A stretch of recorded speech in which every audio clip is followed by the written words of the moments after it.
Hello, good morning to all of you. વિદ્યાર્થી મિત્રો, આપણે અગાઉના લેક્ચરમાં એલસીઆર પરિપથ માટે ક્યુ ફેક્ટર, જેને આપણે ક્વોલિટી ફેક્ટર કીધું, એ ટોપિક વિશે આપણે ચર્ચા કરી ગયા. અનુનાદ વક્રની માહિતી આપણે આપેલી. વિદ્યાર્થી મિત્રો, આપણે જેમ ક્યુ ફેક્ટર એ અનુનાદ વક્રની તીક્ષ્ણતા દર્શાવે, જેનું મૂલ્ય 3 બાબત પર આધાર રાખે, આર, એલ અને સી. કારણ કે આપણે જોઈ ગયા કે એલ, સી, આર પરિપથ હોય એના માટે જ અનુનાદ શક્ય બને છે. આ 3માંથી કોઈ એકાદો ઘટક ગેરહાજર હોય તો પણ અનુનાદ શક્ય નથી. એટલે અનુનાદ મેળવવા માટે 3 ઘટકો હાજર હોવા જોઈએ. ક્યુ ફેક્ટર મેળવવા માટે પણ 3 ઘટક હાજર હોવા જોઈએ. ક્યુ ફેક્ટરના જુદા જુદા આપણે સૂત્રો પણ મેળવા. તો મિત્રો, આજે આપણે એક એવા ફેક્ટરની વાત કરશું કે વોલ્ટેજ અને પ્રવાહનું મૂલ્ય જો આવૃત્તિ ઉપર આધાર રાખે તો કદાચ પાવરનું મૂલ્ય પણ આધાર રાખતું હોવું જોઈએ. અને આવું સમીકરણ એટલે પાવર ફેક્ટર. તો આજનો આપણો આ વિડીયોનો ટોપિક છે પાવર ફેક્ટર. કે પાવર ફેક્ટર કોને કહેવાય એની આપણે ચર્ચા કરવાના છીએ. પાવર ફેક્ટરનું સમીકરણ લઈ આવશું. એટલે થિયરીની આપણે શરૂઆત કરીએ કે અહીં એલ, સી, આર પરિપથમાં લાગુ પાડેલ વોલ્ટેજ V બરાબર Vm sin ઓમેગા ટી, આ સમીકરણ હતું. ત્યાર પછી પરિપથનો પ્રવાહ જે છે એ પરિપથમાં વિદ્યુત પ્રવાહ શોધવાનું સૂત્ર આપણે મેળવેલું કે I બરાબર Im sin બ્રેકેટમાં ઓમેગા ટી પ્લસ 5. આને આપણે નામ આપ્યું સમીકરણ નંબર 2. તો હવે આપણે પાવરનું સૂત્ર મેળવીએ કે P બરાબર V ઇન્ટુ I. Vના સ્થાને આપણે મૂક્યું Vm sin ઓમેગા ટી, Iના સ્થાને આપણે મૂક્યું Im sin બ્રેકેટમાં ઓમેગા ટી પ્લસ 5.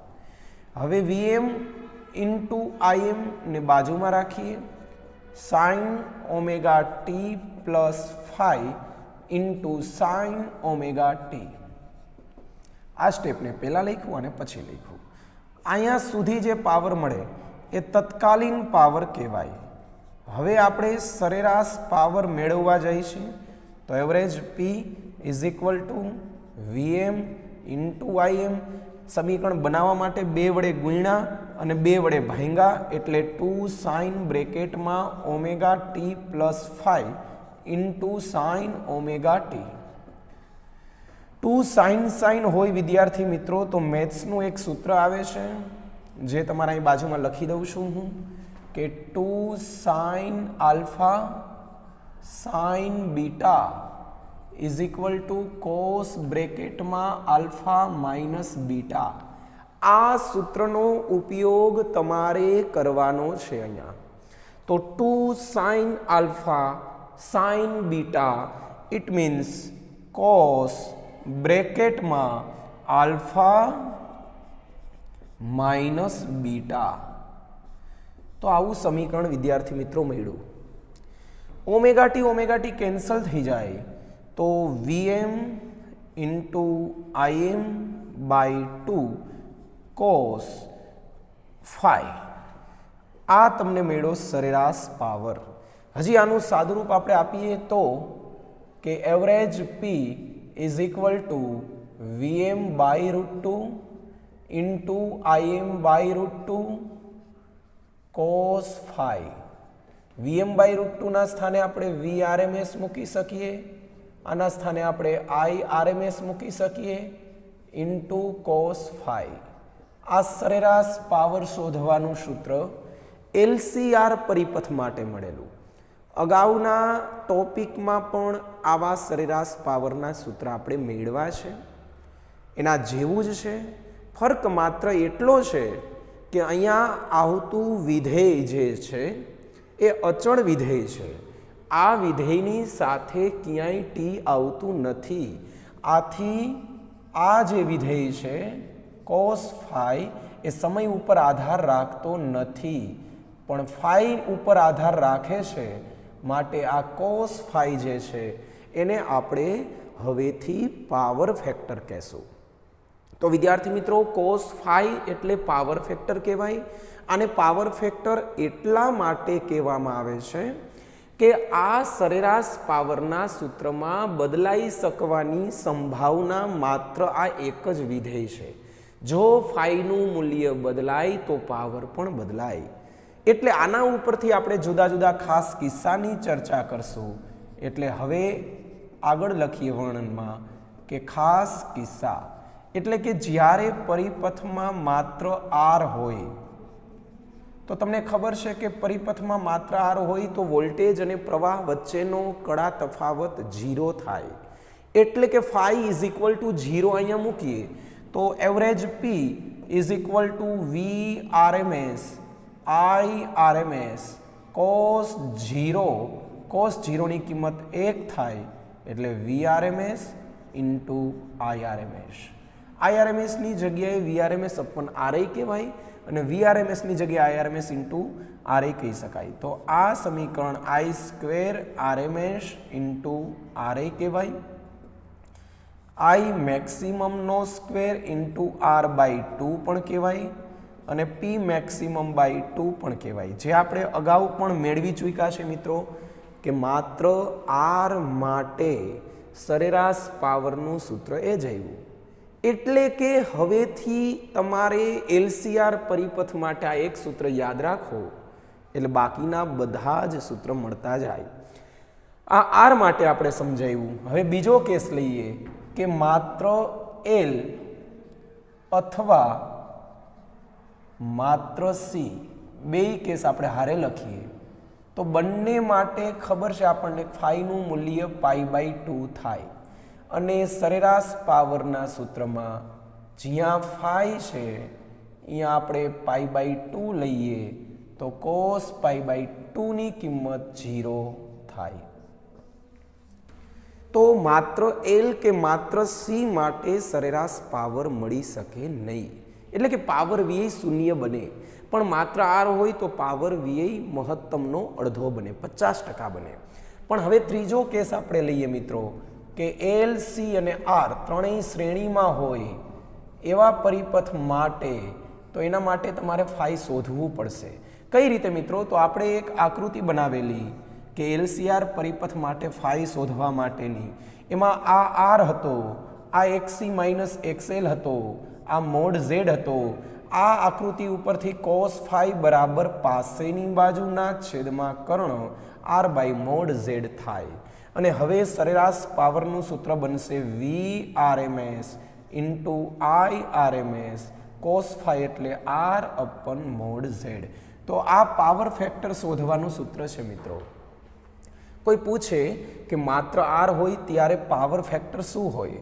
તો માત્ર R માટે પાવર ફેક્ટર એટલે કે cos phi is equal two 1 બને. આ યાદ રાખજો મિત્રો, આ MCQ માટે કામનો ટોપિક છે કે માત્ર R હોય તો પાવર ફેક્ટર 1 બને, પણ પાવર અડધો બને, મહત્તમનો અડધો બને. એટલે કે આ એનું સૂત્ર છે. ખાલી કડા તફાવત બોલે તો 0 લખવું, પાવર ફેક્ટર બોલે તો 1 લખવું અને પાવર બોલે તો આ સૂત્ર લખવું. પણ L કે C માટે કડા તફાવત π/2 લેવો, પણ પાવર ફેક્ટર પૂછે તો પાવર ફેક્ટર એટલે cos phi, તો cos phi ની કિંમત 0 બને. આ યાદ રાખજો. તો આ એક ટોપિક આપણો અહીંયા પૂરો થયો કે LCR પરિપથ માટે પાવર ફેક્ટરનું સૂત્ર મેળવો. એટલે આ સમીકરણ મેળવું આપણે. સરેરાશ પાવરના સૂત્રની અંદર cos phi આવ્યું જેને આપણે પાવર ફેક્ટર કીધું. ત્યારબાદ તેના ખાસ કિસ્સાની ચર્ચા કરો. એટલે આ ખાસ કિસ્સાની ચર્ચા કરી. ઓકે, તો મિત્રો આ ટોપિક અગત્યનો છે. આ ટોપિક તમારી નોટબુકમાં આ જ રીતે લખી નાખજો. વર્ણન મેં અહીંયા લખ્યું એટલું લખશો એટલે ઇનફ છે. રેડી? 2 માર્ક માટેનો આ પ્રશ્ન છે.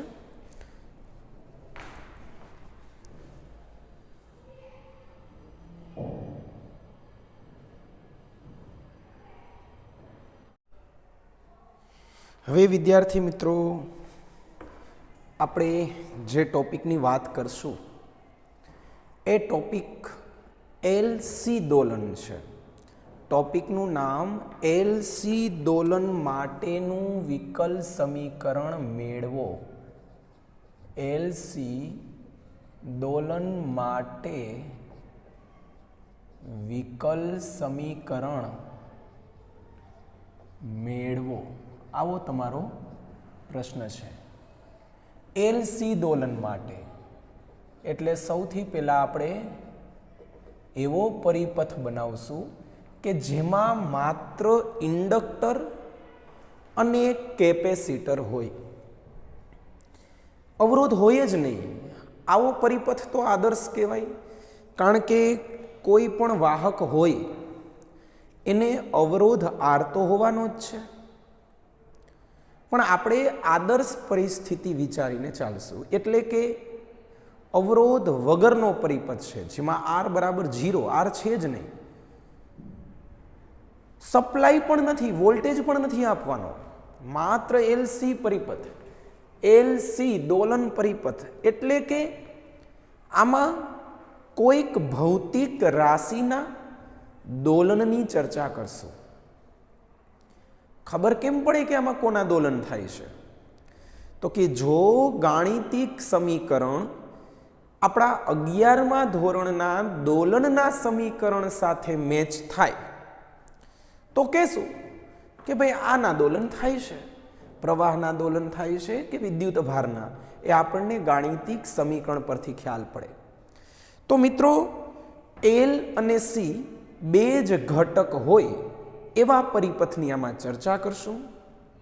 જેમ અગાઉ એલસી આર પરિપથ માટે વિકલ સમીકરણ મેળવું, એ જ રીતે આમાં આર નહીં આવે, બાકી સેમ ટુ સેમ. ફરક એટલો કે આપણે સપ્લાય વોલ્ટેજ આપતા હતા, આમાં આપણે કોઈ સપ્લાય આપવાના નથી. તો પછી ઉર્જા મળશે કેવી રીતે મિત્રો? તો આપણે પહેલા જ પોઈન્ટમાં એની વાત કરશું કે અહીં પરિપથમાં જોડેલ કેપેસિટર એ ક્યાંકથી ચાર્જ કરીને લઈ આવવાનો છે, ફૂલ્લી ચાર્જ છે. એટલે કે પ્રારંભમાં કેપેસિટરનો વિદ્યુત ભાર મહત્તમ હશે, ફૂલ ચાર્જ થઈને લઈ આવ્યો છે, આખી ટાંકી ભરેલી છે વિદ્યુત ભારથી. જ્યાં સુધી કેપેસિટરને કોઈ બાહ્ય પરિપથ સાથે પૂરો નહીં કરવામાં આવે, પરિપથ પૂર્ણ નહીં કરવામાં આવે, ત્યાં સુધી એ ડિસ્ચાર્જ થશે નહીં. રેડી? તો આપણે શરૂઆત કરશું કે ભાઈ કેપેસિટર આપણે લઈ આવ્યા છીએ. અહીંયા કેપેસિટર આપણે બતાવીએ કે આ કેપેસિટર છે. ચાલો, આ કેપેસિટર એ ફૂલ્લી ચાર્જ છે, એટલે કે એક પ્લેટ પ્લસ છે, બીજી માઇનસ છે. આ ચાર્જિંગ અવસ્થામાં છે. હવે કોઈ ટી બરાબર 0 સમયની આ પરિસ્થિતિ મેં બતાવી છે. હવે કોઈ ટી સમયે આ કેપેસિટરના બંને છેડાને જેનો અવરોધ 0 હોય તેવા ઇન્ડક્ટર સાથે જોડી દીધું. આ એલ છે, આ સી છે, એટલે આ પરિપથને એલસી પરિપથ કહેવામાં આવે છે ને સહેલું? ચાલો, એલ અને સી બે છે એટલે એલસી પરિપથ. હવે વર્ણનમાં પહેલો મુદ્દો કે ધારો કે પ્રારંભિક સમય એટલે કે ટી બરાબર 0 સમયે કેપેસિટર સંપૂર્ણ ચાર્જ છે, એટલે કે પ્રારંભિક વિદ્યુત ભાર Q0 બરાબર Qm છે. રેડી? ટી બરાબર 0 સમયે કેપેસિટર સંપૂર્ણ ચાર્જ છે, Q0 બરાબર Q મેક્સિમમ છે, આમાં મહત્તમ વિદ્યુત ભાર છે. હવે જ્યારે આ કેપેસિટરના બંને છેડાને ઇન્ડક્ટરની મદદથી જોડી દેવામાં આવે, એટલે કે હવે ટી સમયે પરિપથમાં અથવા પરિપથ ઇન્ડક્ટરની મદદથી પૂર્ણ કરવામાં આવે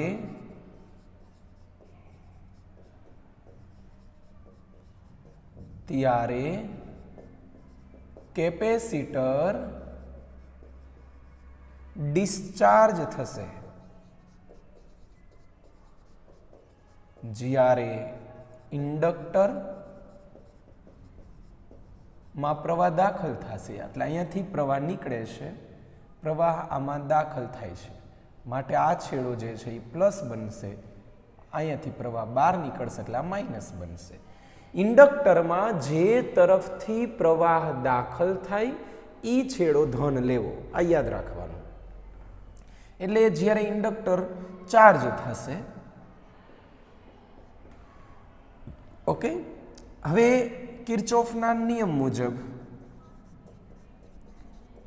ચાલો કિર્ચોફના નિયમ મુજબ કેપેસિટરના બે છેડા વચ્ચેનો વોલ્ટેજ અહીંથી સ્ટાર્ટ કર્યું VC, અહીંથી આગળ ગયા, બેટરી જેવું લાગ્યું, બીજો છેડો લીધો, બીજો છેડો એટલે minus VL is equal two 0. ફરીથી રિપીટ કરું, કિર્ચોફનો બીજો નિયમ જે ત્રીજા ચેપ્ટરમાં આવતો એ આપણે લીધો કે અહીંયાથી કેપેસિટરનો બે છેડા વચ્ચેનો વોલ્ટેજ પ્લસ VC, અહીંયા પ્લસથી હું માઇનસ જાઉં છું માટે માઇનસ VL. ચાલો ફરી ત્યાં જ આવ્યું એટલે બરાબર 0.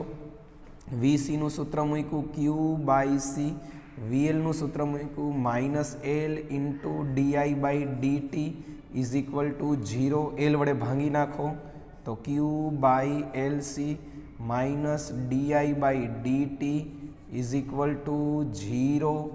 વળી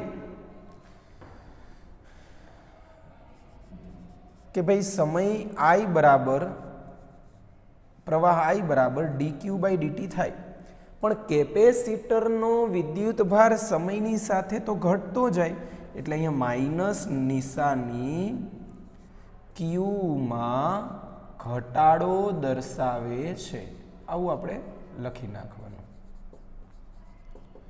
આ કિંમત હું અહીંયા પાછી મૂકું તો શું બનશે વિદ્યાર્થી મિત્રો?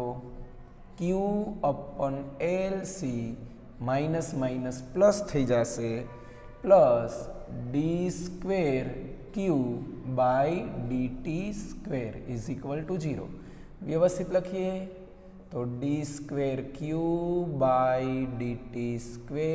Plus 1/LC into Q is equal two 0. આ સમીકરણને આપણે એક કીધું, જે કેના જેવું છે મિત્રો?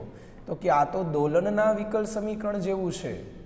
દોલનના વિકલ સમીકરણ d²y/dt² પ્લસ ω02y બરાબર 0 જેવું હોવાથી ω02 બરાબર 1/LC. Therefore, ω0 બરાબર 1/√LC. આ LC પરિપથ માટેની આવૃત્તિ કહેવાય. LC દોલન પરિપથ માટેની આવૃત્તિ શોધવાનું સૂત્ર છે. તો આ સૂત્ર તો આપણે અનુનાદમાં પણ આવેલું એના જેવું જ છે. LC પરિપથમાં દોલનની આવૃત્તિ શોધવાનું સૂત્ર એક જ છે, ω0 ઇઝ ઇક્વલ ટુ 1/√LC. તો આ LC દોલન માટેનું વિકલ સમીકરણ કહેવાય. આ આપણે મેળવું અને હવે આપણે એનો ઉકેલ મેળવશું. રેડી વિદ્યાર્થી મિત્રો? તો આટલી વસ્તુ આ પાકી કરજો. આ 2 માર્ક માટે આ MP પ્રશ્ન છે. પ્રશ્ન એવો પૂછાય કે LC પરિપથ માટે Qનું વિકલ સમીકરણ મેળવો. તો આ રીતે તમારે વર્ણન સહિત લખવાનું. આ એનું વિકલ સમીકરણ આવી ગયું. ફરીથી રિપીટ કરી દઉં થિયરી. પ્રારંભમાં કેપેસિટર ચાર્જ થયેલો હતો એટલે પ્રારંભિક વિદ્યુતભાર વધારે હતો, મેક્સિમમ. જ્યાં સુધી પરિપથ પૂર્ણ કરવામાં ન આવે ત્યાં સુધી કેપેસિટર ચાર્જ જ રહેશે. જેવો કેપેસિટરને ઇન્ડક્ટરની મારફતે પૂર્ણ કરવામાં આવે એટલે કેપેસિટર ડિસ્ચાર્જ થશે અને ઇન્ડક્ટર છે એ ચાર્જ થશે. જ્યારે એક ઘટક ચાર્જ થશે ત્યારે બીજો ઘટક ડિસ્ચાર્જ થશે. આ લોજિકથી આપણે ચાલશે. તો આ ઇન્ડક્ટરમાં પ્રવાહ દાખલ થાય છે. જે છેડામાં પ્રવાહ આવતો હોય એ છેડો પ્લસ લેવો, જતો હોય એ છેડો માઇનસ લેવો. કિર્ચોફના નિયમ મુજબ તમારે લખતું જવાનું. અહીંયા ખાસ ધ્યાન રાખવાનું, આઈની જગ્યાએ -dQ/dt કેમ લીધા એ તમારે કહેવાનું. અને આ વિકલ સમીકરણ તો મિત્રો આજ માટે બસ આટલું રાખીએ. હવે આના પછીના લેક્ચરમાં આપણે ચર્ચા કરશું કે અહીંયાથી સ્ટાર્ટ કરશું કે ક્યુનું વિકલ સમીકરણ એલસી પરિપથ માટે લઈ આવ્યા તો એનો ઉકેલ કંઈક હશે. તો હવે આપણે એનો ઉકેલ મેળવશું.